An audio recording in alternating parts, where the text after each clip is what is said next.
Good morning, students. Today we are going to discuss the topic complex numbers. The weightage of this chapter in our public examinations is two very short questions and one short question. That is total 8 marks you will get. Okay. So before going to the actual concept of complex numbers, I would like to explain the number system. That is total. Basically, the numbers are divided into two parts. What are they? This is basic division. That is real numbers and imaginary numbers. Real numbers and imaginary numbers. In our general maths, we used to regularly we used to use real numbers only. Okay. So under real numbers, what we will get again different categories. That is natural numbers, whole numbers, integers, rational numbers, irrational numbers. So like that we have different categories. Then what about imaginary number? What about imaginary number? That we will see now. Imaginary number, how to write an imaginary number, that we will see. For example, if I have an equation called x square plus 1 is equal to 0, what is the value of x from here? X square is equal to minus 1, correct? That implies x is equal to root of minus 1. In our general problems, day-to-day problems like classroom problems, whatever, we used to say root of negative is undefined or not defined, we used to call.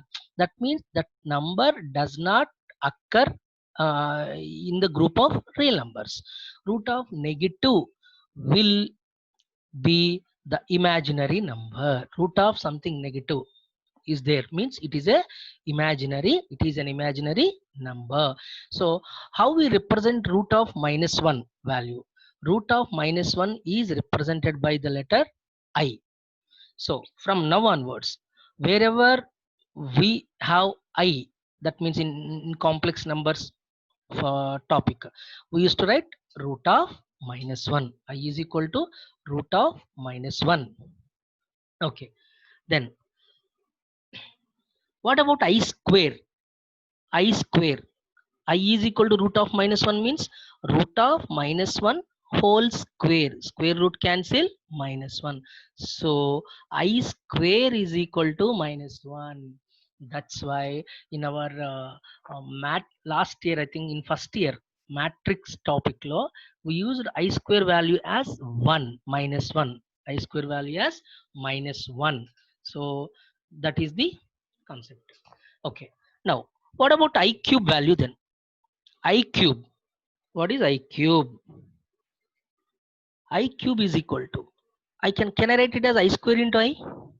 Now I square is minus 1 into I, which means it is minus I. Okay. What about I power 4? I power 4. This is I square whole square, which means minus 1 whole square, which is equal to 1. So finally what we can say, I square is equal to minus 1, I cube is equal to minus I power 4 is equal to 1. I power 4 value is 1. Suppose if any number uh, to reduce the complex number, we can use this I power 4 is equal to 1 value we can use. Okay, how we can use that? That we will see in the example. Suppose if I ask you, what is I power 9? I power 9. This is nothing but what?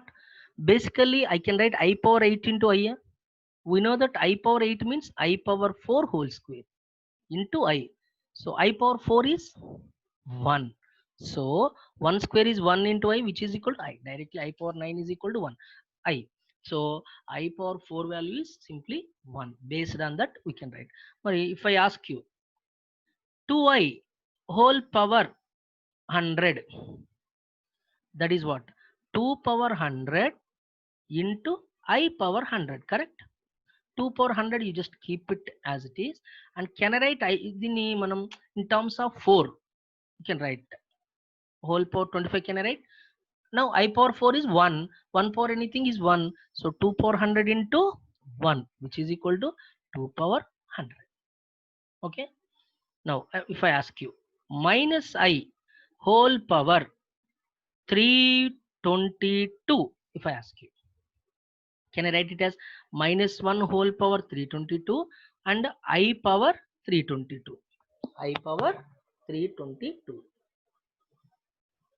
దీన్ని ఎలా మార్చుతామమ్మా చూడండి.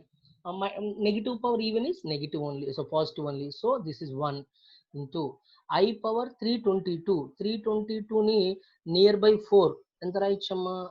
80. 8 4s are 32. అంటే 84s are 320 కదా. అంటే I power 4 whole power 80. ఇంకా remaining ఎంత ఉంది? 320 plus 2 రావాలి, అంటే I square. So this is I power 4 is 1. This is 1 power 80 is also 1. I square is minus 1. So 1 into minus 1, which is equal to minus 1. So like this you can find out. In the next class we will see the representation of a complex number. Or now basically I told you our chapter itself complex number, right? So what do you mean by a complex number? Now we'll see about complex number in the next class, how to represent a complex number and all we will see. Okay, fine. Now complex number is nothing but combination of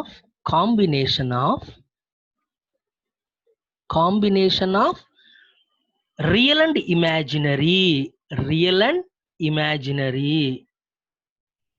Okay, that is generally these complex numbers are denoted by the letter Z.